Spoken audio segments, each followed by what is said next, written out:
Hello, this is Chuck Stull, and this is the second in our presentations on agriculture. What I'd like to do is look at the long-run market dynamics for food. If we look at the demand side, the demand for food has grown very slowly over time. Essentially, the demand for food tracks the population increase and also grows slightly with income increases. This is particularly true with incomes at the very bottom of the um, income levels, or the very poorest people. As their income increases, they tend to increase their food production. But beyond a mid-level income, people don't eat all that much more. So essentially, most of the demand grows as the population grows. Switching to the supply side, farm productivity has grown very, very dramatically over the last century. If we look at corn in 1910, an acre of corn in the US would produce 26 bushels. By 100 years later, that same acre would produce 150 bushels of corn. Huge, huge increase. Similarly, if you look at wheat, it grew from 14 bushels an acre to 46 bushels an acre. Cotton grew from 201 pounds per acre in 1910 to 814 pounds in 2010. And if we look at dairy, a single cow would give 3,800 weight of milk in 1910 and 212 hundredweight in 2010. Right, so really, really dramatic increases in output. Let me explore some reasons why we see this huge increase in productivity in the farm sector. Parts of it are due to technological innovation on a whole variety of different levels. In the early part of the 20th century, a lot of the growth came from mechanization, moving from mules and oxen and horse-drawn equipment to initially steam tractors and then gasoline and diesel tractors.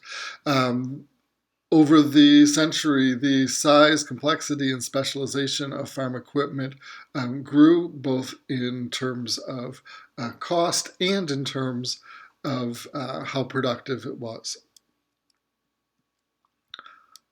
A second major innovation in agriculture in the 20th century that came a little bit later was the use of agricultural chemicals. So these would be herbicides, pesticides, and some fertilizers that dramatically increased the output by reducing competition, by enhancing growth, and preventing loss to pests. The third innovation that came somewhat simultaneously with the chemical use was hybrid seeds. Hybrid seeds tend to be more productive, and there's been a huge increase in investment in hybrid seeds, leading to more output per plant, more output per acre. And the most recent innovation is, again, a seed-based innovation, and that is going beyond hybridization and going to genetic engineering, selecting certain components to put into plants, into the seeds, so that the plants can be more productive.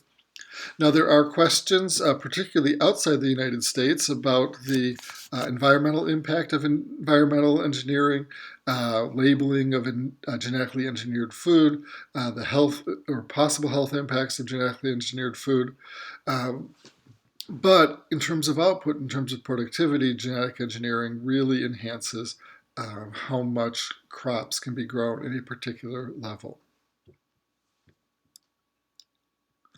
Now, these technological advances were not random. There was a huge amount of research and development going to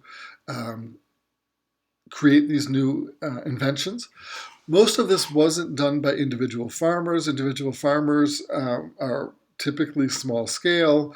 They don't have economic profits that they can use to invest in new ideas. And so we saw a lot of the research and continue to see a lot of research and development coming from universities, particularly universities funded by the U.S. Department of Agriculture, a federal government agency, and then the suppliers, both seed suppliers and equipment suppliers, chemical suppliers, who tend to be much larger and more profitable businesses than the individual farms. So the research and development is coming from some related sectors as opposed to directly from the farms, but the new innovations were adopted very quickly by farmers. Farmers have been very quick to adopt every new technology that comes along, and part of this comes from trying to compete in a market where you don't have any market power. When a new cost-saving innovation is created, farmers will adopt it in order to try and get some profits. Those who don't adopt it will find that their prices are too low to support them, and they will eventually be driven out of business. Adoption of research and development of new techniques was very rapid in this sector. Another big change that happened to affect productivity was the increase in the size of the farm. The scale of operation has increased substantially, about 400% over the last century in terms of average size for farm, and that lets individual farms take advantage of those economies of scale, specialization, being able to run bigger mass runs, to use all of the equipment and all of the techniques. So bigger farms have led to more productive output as well. So if we consider the market impact of all of these changes, we can try and graph what happens using a supply and demand graph over the last century. So what I'd like you to do is start with a supply and demand graph, something like the one I have sketched on the screen here, and then pause this video for a moment and try and show what has happened to farming in terms of demand and supply and what we would expect to happen to price and quantity given the changes over the last century. So just take a second to sketch out this graph and then start me up again.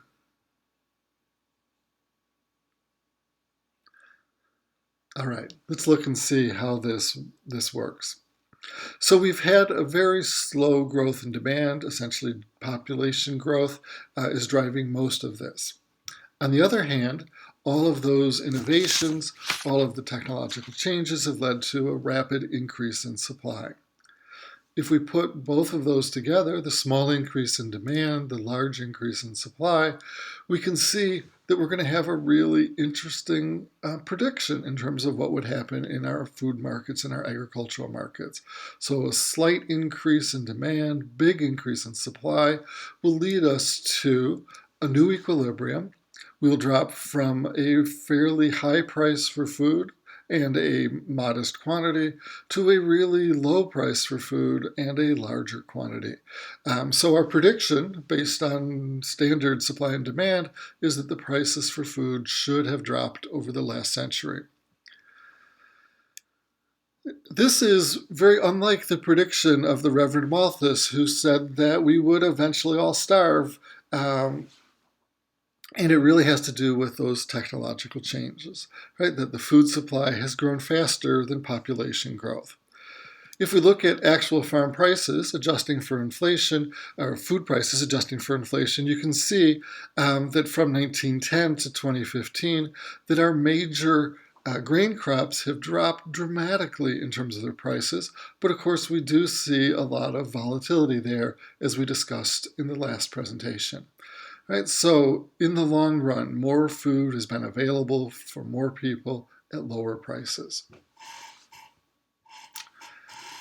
Now, if we look at what's been going on in the farm, those same processes have had a real impact on farmers. So while food is getting cheaper and more affordable for the consumer, that has led to a decline in certain sectors of the agricultural community.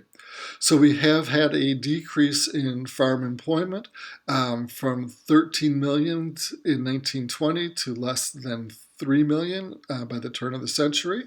There has been a decrease in the number of farms, about a third the number of the farms that there were a couple generations ago. And that exit has not been painless. There's been bankruptcies, there's been bank foreclosures, and this has had a huge impact on rural areas. Small towns that used to support a large number of farmers with their businesses and restaurants and schools and churches have found all of their services have less need because there are simply fewer people working in the fields.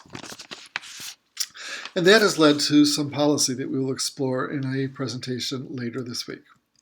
This is Chuck Stull from Kalamazoo College speaking to you about long-term market impacts of agricultural change. Thank you for listening.